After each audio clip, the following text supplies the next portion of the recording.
ശ്രീജിത്ത്, ഇപ്പോൾ ഈ ആദ്യം BDJS മത്സരിക്കുമെന്ന് പറഞ്ഞു, അതിനുശേഷമാണ് BJP സ്ഥാനാർത്ഥി തന്നെ കളത്തിലിറങ്ങും എന്ന് പറയുന്നത്. പക്ഷെ അപ്പോഴും നേരത്തെ കേരള കോൺഗ്രസ് പാർട്ടിയുമായി ബന്ധപ്പെട്ട് പ്രവർത്തിച്ചിരുന്ന നേതാവിനെയാണ് BJP അവിടെ കളത്തിലിറക്കുന്നത്. അതുവഴി സമാഹരിക്കാൻ കഴിയുന്ന വോട്ടുകൾ അവർ ലക്ഷ്യമിടുന്നത് കൂടിയുണ്ട്. ഇത് അടിച്ചേൽപ്പിച്ച തെരഞ്ഞെടുപ്പ് എന്ന് BJPയുടെ സംസ്ഥാന അധ്യക്ഷൻ ഇന്നും ആവർത്തിക്കുന്നുണ്ട്. എങ്ങനെയാണ് അവരുടെ നിലവിലെ പ്രതീക്ഷകൾ, ശ്രീജിത്ത്?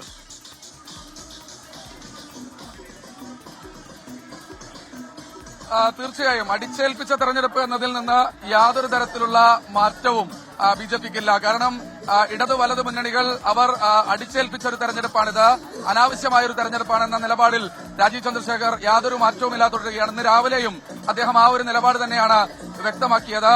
എന്തായാലും BJPയെ സംബന്ധിച്ചിടത്തോളം ഉന്മേഷ് രണ്ടാമത് സൂചിപ്പിച്ച ആ ചോദ്യം, അവർ എത്രത്തോളം മുന്നേറ്റം ഉണ്ടാക്കാൻ കഴിയുമെന്ന ആ ചോദ്യം, അത് ഏറ്റവും പ്രധാനമായും എടുത്തു പറയേണ്ടത് BJPക്ക് കാര്യമായ അടിത്തറയില്ലാത്ത ഒരു മേഖലയാണ് നിലമ്പൂർ എന്നത് ഒരു തർക്കവുമില്ല. പക്ഷേ അവർ പ്രതീക്ഷിക്കുന്നത് ക്രൈസ്തവ വിഭാഗത്തിന്റെ മലയോര മേഖലയിലെ വോട്ട് BJPക്ക് അനുകൂലമായി ഈ മോഹൻ ജോർജിലൂടെ ലഭിക്കുമെന്ന് തന്നെയാണ്. അതിന്റെ ഭാഗമായി തന്നെയാണ് അത്തരത്തിലൊരു സ്ഥാനാർത്ഥി വന്നിരിക്കുന്നത്.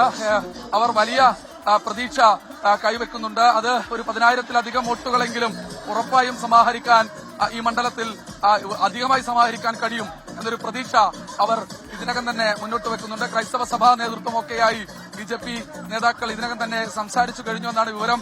ഇപ്പോൾ ആര്യാടൻ ഷൌക്കത്തിന്റെ നിലമ്പൂർ നിയോജകമണ്ഡലം തെരഞ്ഞെടുപ്പ് കമ്മിറ്റി ഓഫീസിന്റെ മുൻവശത്തേക്ക് ഈ റാലി അല്ലെങ്കിൽ ഈ റോഡ് ഷോ എത്തുകയാണ്.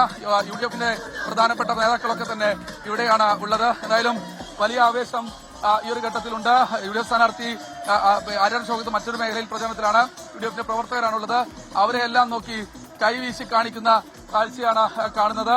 തിരിച്ച് ഇങ്ങോട്ടൊരു കൈവീശി കാണിക്കൽ എന്തായാലും ആ ഒരു ഘട്ടത്തിലില്ല. കാരണം അതുവരെ UDF ക്യാമ്പിലുണ്ടായിരുന്ന ഒരാളാണ്. സ്വാഭാവികമായി അവർ തിരിച്ച് ഇങ്ങോട്ട് കൈവീശി കാണിക്കുന്നുണ്ടോ ഇല്ലയോ എന്ന കാര്യത്തിൽ ഒരു സംശയമുണ്ട്.